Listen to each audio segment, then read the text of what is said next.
पुनः आज कक्षा 10 के छात्र छात्राओं की दूसरी एक्सरसाइज को हम ई क्लास के माध्यम से 2-3 सवालों को आपको समझाने का प्रयत्न करेंगे।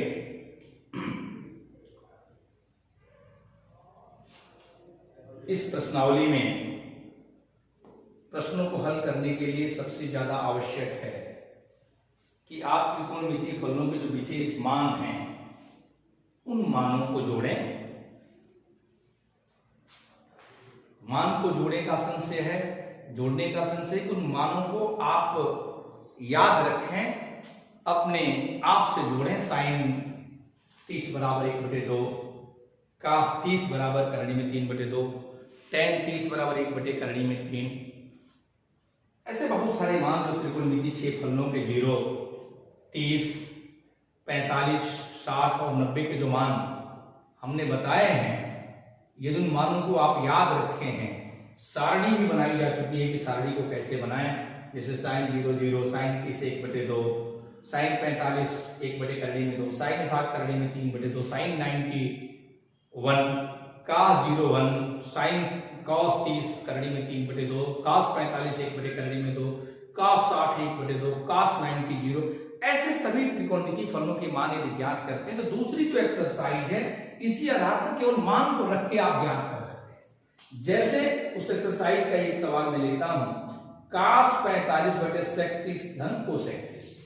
क्वेश्चन नंबर 1, मान ज्ञात जो करना है उसका ज्ञात करना है कास 45 अंश बटे सेक 30 धन कोसेक 30, सेक 30 धन कोसेक 30। इसका मान ज्ञात करना, find the value of this function. बहुत साधारण सी बात है। आप दिए जाने में जो त्रिकोणमिति के 3 मान आपको दिख रहे हैं, कॉस, सेक और कोसेक, इन तीनों मानों को आसानी से आप वैल्यू जानते हैं। जैसे कास 45 का मान बताइए कितना होगा। कास 45 का मान होता है 1 करणी में 2। सेक 30 उल्टा किसका है? कॉस 30 का। यदि आपको सेक 30 का मान नहीं याद है तो कास 30 के मान को उल्टा कर दिए। कास 30 का करणी में 3/2 तो सेक 30 का 2 करणी में 3, अर्थात यह 2 करणी में 3 धन कोसेक 30, अर्थात ये मान किसका होता है? साइन 30 का उल्टा, 1/2 का उल्टा हो जाएगा तो 2/1, या कह सकते हैं कोसेक 30 का मान 2 होता है, अर्थात 2/1। अब इनको जोड़ दीजिए, 1 करणी में 2 आया, इन दोनों का लघुत्तम करणी में 3 हो गया, ये 2 हो गया, अधन 2 करणी में 3 हो गया। यह मान ऊपर चला जाएगा, दिस विल बी करणी में 3, और यह मान नीचे चला आएगा। 2 कॉमन आपने ले लिया, चाहे गुणा कर दिया, 2 करणी में 2, अधन 2 करणी में 6। क्यों? क्योंकि करणी में 2 गुणे करणी में 3, करणी में 6 हो गया, 2 पहले से था और 2 करणी में 2, ये आपकी रिजल्ट हो गया, ये आपका आंसर हो गया। इच्छा करके इसका परमेयीकरण कर लीजिए। परमेयीकरण कैसे करते हैं? आप कॉमन लीजिए। जैसे आप जिस मान को समाप्त करना चाहते हैं, जैसे हमने 2 को कॉमन लिया, 2 कॉमन ले लिया, और जब 2 कॉमन लिया तो हर का मान, ऊपर तो करणी में 3 था, हर का मान कितना है? करणी में 6, अधन करणी में 2। हमें करणी हटाना है। परमेयीकरण का सीधा सा मतलब होता है करणी को हटा देना, और करणी हटेगी कब? उसका स्क्वायर होगा। स्क्वायर कब होगा? जब a प्लस b है, a माइनस b का अंश और हर में गुणा कर दें। एक ही राशि से अंश और हर में गुणा करने पर मान में कोई परिवर्तन नहीं होता, अर्थात एक करणी में 6 माइनस करणी में 2 का गुणा आपने किया, ऊपर हो गया करणी में 6 माइनस करणी में 2 हो गया। ये मान कितना आ गया? 6 है तो करणी में 3 6 18, माइनस करणी में 6 बटे 2, a plus b, a minus b, a square minus b square. करणी में 6 का स्क्वायर क्या होगा? 6, करणी में 2 का स्क्वायर क्या होगा? 2, 6 से 2 घटा 4, 4 दूनी 8, एक तरह से मान हो गया। करणी में 18 माइनस करणी में 6, अब बटे कितना हो गया? ये 4 दूनी 8, यही रिजल्ट हो गया। करणी में 18 को आप लिख सकते हैं, दो तरह से लिख सकते हैं, करणी में 6 कॉमन ले लिया, करणी में 3 -1 बटे 18 ऐसे भी लिख सकते हैं, या अन्य भी कोई तरीका करणी में 18 को लिख सकते हैं। क्या 9 दूनी 18, 3 करणी में, उससे भी हल कर लीजिए, आपका रिजल्ट प्राप्त होगा। ऐसे ही आपका रिजल्ट है, केवल मानों को पुटअप करके हम त्रिकोणमिति जो प्रश्न है उनको आसानी से हल करते हैं। दूसरे सवाल की चर्चा करता हूं, देखता हूं दूसरा सवाल क्या है।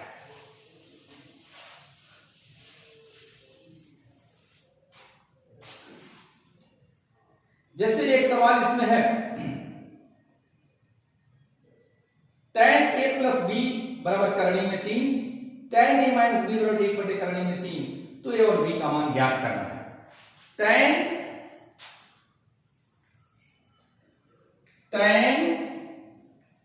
a + b बराबर करणी में 3 और tan a - b बराबर 1 बटे करणी में 3। एक सवाल में मैं एक्सरसाइज में जो कॉपी पे लिख के दिया था उसमें प्रश्न ऐसा था, लेकिन उसका आंसर साइन के रूप में था। ठीक वैसे इसे भी हल करेंगे। आप जानते हैं a + b का मान करणी में 3 है, tan में किसका मान करणी में 3 होता है? tan 60 अंश बराबर करणी में 3, अर्थात this will be tan 60 degree. और 1 बटे करणी में 3 किसका होता है? tan 30 डिग्री का मान होता है 1 बटे करणी में 3। आप इन दोनों दिए जाने वाले समीकरणों की थोड़ा तुलना कर दीजिए, क्या हो जाएगा भाई?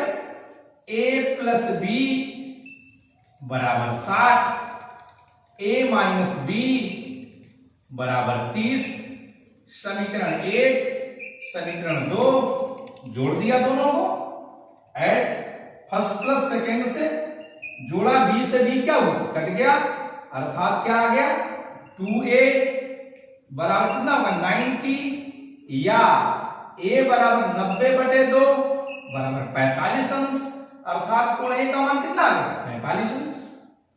a का मान 45 रखेंगे समीकरण a में, a का मान समीकरण 1 में रख दीजिए।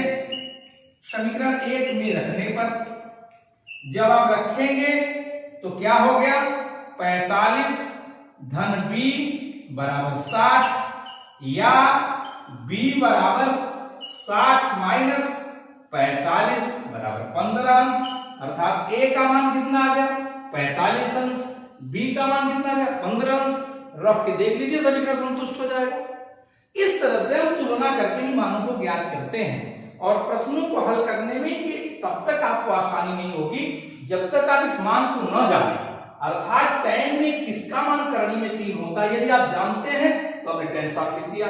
tan में किसका मान 1 बटे करणी में 3 30 का, तो आप जानते हैं तो तब तक तुलना करेंगे। यदि मान ही आपको ज्ञात नहीं है तो नहीं, इसलिए आप बार बार जो सारणी बनाई गई है उस सारणी को बार बार बनाएं, मानों को याद करें, लिखें। निश्चित तौर से प्रैक्टिस के दौरान लगातार, जैसे त्रिकोणमिति ये मानों को प्रैक्टिस के दौरान आसानी से याद कर सकते हैं। आप रटेंगे, उससे बढ़िया सवाल जितने मिल सके। आपको दीक्षा बुक्स अप्लाई किए गए, पीडीएफ वाले बुक दिए गए, उस पर सवाल देखिए, अधिक से अधिक सवालों को हल करिए, शायद आपको समस्याएं समाप्त होंगी। विशेष परिस्थिति में किसी को कोई सवाल नहीं आ पा रहा है किसी युवाओं में, तो आप उनसे बात कर सकते हैं, सवालों का समाधान किया जाएगा। एक सवाल और आपको बता दो, इसमें सबको आसान ही एक तरह से है, लेकिन एक सवाल और मैं बताना चाहता हूं। दिखाइए कि कौन से सत्य अथवा असत्य हैं, कारण सहित अन्य उत्तर स्पष्ट कीजिए। साइन a + b बराबर साइन a धन साइन, इसको स्पष्ट करना है। कुछ सत्य और असत्य की जांच करनी है। आपको जिस सत्यता की जांच करनी है, कैसे करें? कोई भी फार्मूला, किसी भी जो सूत्र है वह सभी चर राशियों के लिए यदि संतुष्ट होता है तो उसे सूत्र का रूप, संख्या का रूप देते हैं। जैसे साइन स्क्वायर थीटा धन कास स्क्वायर थीटा बराबर हमने आगे सिद्ध किया था। थीटा का मान चाहे 0 लीजिए, 45 लीजिए, 60 लीजिए, 90 लीजिए, कोई मान रख के देखिए उसकी वैल्यू एक ही आएगी। तो यहां जो सत्यता की जांच करनी है, अर्थात जो तीसरे सवाल को हम देखना चाहते हैं, हमें दिखाना है कि साइन ए प्लस बी बराबर साइन ए धन साइन बी। इसको दिखाना है क्या ये ट्रू है या फॉल्स है, यह सत्य है या असत्य है। अब थोड़ा गौर करें, यह सत्य होगा, ए भी पूर्ण है बी भी पूर्ण है, कोई पूर्ण मान रख लीजिए, ऐसा मान रखिए जिसको आप जानते हैं, जैसे 30 और 60 मैंने रख दिया। माना कोण ए बराबर 30, कोण बी बराबर 60, तो लेफ्ट हैंड साइड क्या हो जाएगा, लेफ्ट हैंड साइड बराबर साइन ए प्लस 20, ए प्लस बी अर्थात 30 धन 60, 30 और 60 कितना हो गया 90, साइन 90 का मान आप जानते हैं कितना होता है 1, ये आपका लेफ्ट हैंड साइड प्राप्त हो गया। यह सत्य कब होगा, जब इसी कोण के लिए 30 और 60 के लिए राइट हैंड साइड का मान भी इसी के बराबर हो जाए, अर्थात राइट हैंड साइड देख ले, इस दिए जाने वाले प्रश्न के लिए साइन 30 अधन साइन 60, साइन 30 का मान कितना होता है 1/2, साइन 60 का मान कितना होता है करणी में 3/2, अर्थात कितना आ गया करणी में 3 धन 1/2। क्या ये मान दोनों बराबर है, नहीं है, अर्थात left hand side not equal to right hand side. अब ये नहीं है अर्थात ये सत्य नहीं है, अर्थात ये कथन क्या है फॉल्स है, असत्य है। फॉल्स किस लिए पीएलएस होती है, हाँ ठीक है, असत्य है अर्थात यह फॉल्स है। इस तरह से हम प्रश्नों को आसानी से कर सकते हैं, और आप प्रयास करिए दीक्षा की बुक से भी सवालों को नोट करें, उसको हल करें, विशेष जो सवाल बचे होंगे उससे आप प्रैक्टिस करिए कि क्लास में हम जितना संभव हो सकता है आपके सवालों को हल करेंगे। धन्यवाद।